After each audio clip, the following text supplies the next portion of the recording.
There is something called as viruddha ahara.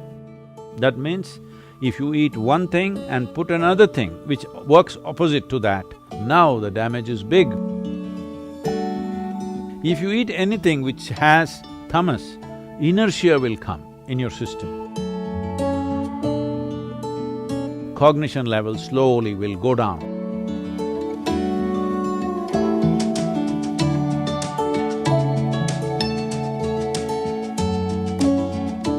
So Sadhguru, what in your view is the fundamental cause of mental disorders? If you're asking for one cause… Well, it could be many. See, one thing is the way we eat. It's a very big part of mental illness. The way we're ingesting chemicals and hormones today unconsciously at various levels is a serious part of mental illnesses of this generation. How we ingest, how we take food in. This may sound little far-fetched for UK, but please listen to me carefully. We look at life like this. You are who you are as a person. You are who you are because of the parentage that you had, the schools that you went to, the education that you had, now the exposure that you have in your life. That's why you have become this kind of a person, isn't it? It's all many things receiving.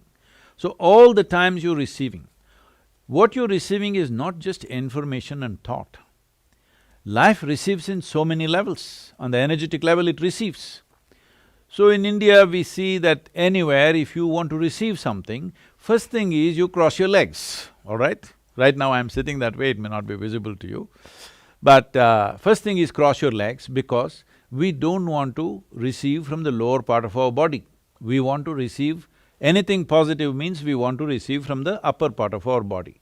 So if you go to some place where we think it's energetically strong, first thing is we cross our legs and keep our hands open because we want to receive from the dimensions which represent… in the yogic physiology, it's like this. There are 112 chakras, 114, but actually 112 within the human system. Out of these 112, there are 7 categories of them, 16 in each one of them. These 7 are generally known in the world today as chakras. So the first 3 are survival processes. And the in-between one is representing a meeting of this.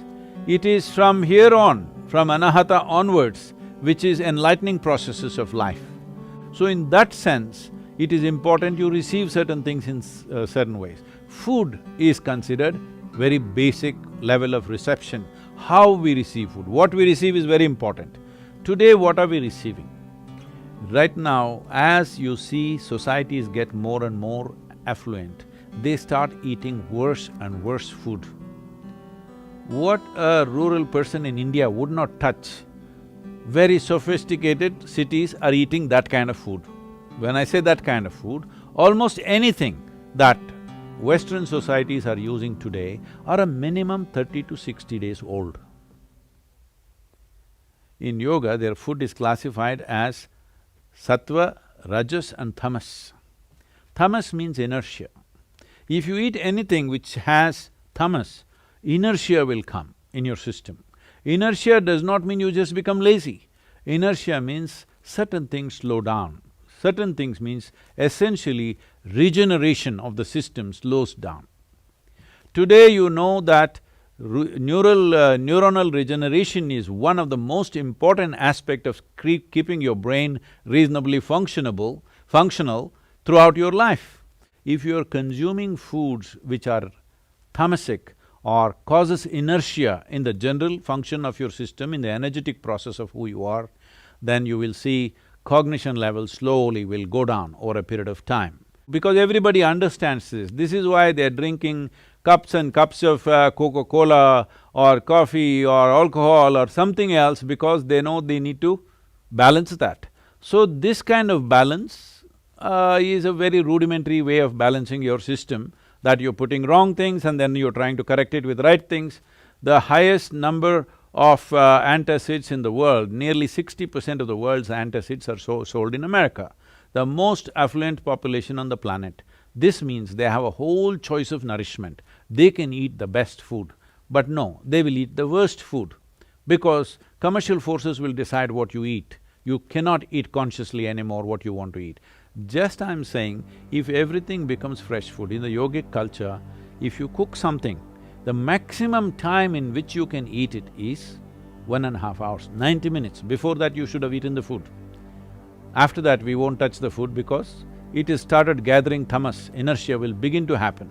If you want to experiment, you can experiment, eat something very fresh for 1 week, eat something which is processed and kept for 1 month, 2 months and then eat it, you will see the level of alertness in the system, you will notice it in your experience.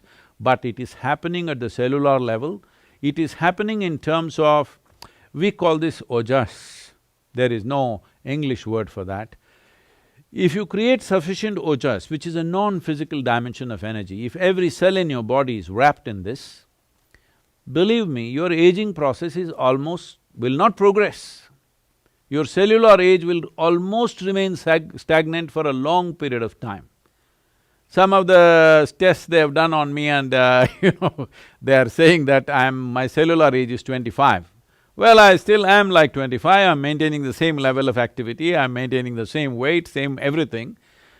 This is not some miracle. Every human being is capable of this with some simple attention to fundamental things. Going further in terms of food, there is something called as viruddha ahara.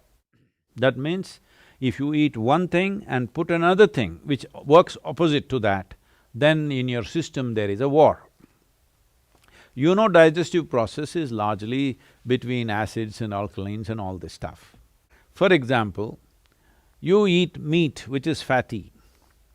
If you ate it by itself, it may not cause that much damage. But you ate that with rice and ghee, you call that biryani and you ate it. Now the damage is big because these two things will not go together. This is why any non-vegetarian food and milk-related food were never mixed, because the moment you mix it, it will go opposite to each other and you create a battle within yourself. In the yogic culture, food should not remain in your stomach bag for more than 2.5 hours. Within 2.5 hours, it should have moved out, you must be feeling empty stomach. Hunger will not come, empty stomach will come, and that is good. We want our stomach to be always empty, because in an empty stomach, everything works well. And the colon health is something that's completely neglected today. If you do not keep your colon clean, keeping your mind in a balanced state is very, very difficult. So in Ayurveda and Siddha, first thing if you say anything, you are having sleepless nights, you are having disturbed something, mild, any kind of psychological problems, first thing is purging. Purge the system, clean the colon, suddenly you feel little balanced. So in the yoga center, the day starts with a small marble-sized ball of neem and turmeric. There are many aspects to this, of what impact it has on your system. One immediate thing it will do is, it will keep your alimentary tract clean. When we say clean, this is a region, this whole digestive process is a region where you have maximum amount of other life. So within this alimentary tract, there are a whole host of microorganisms.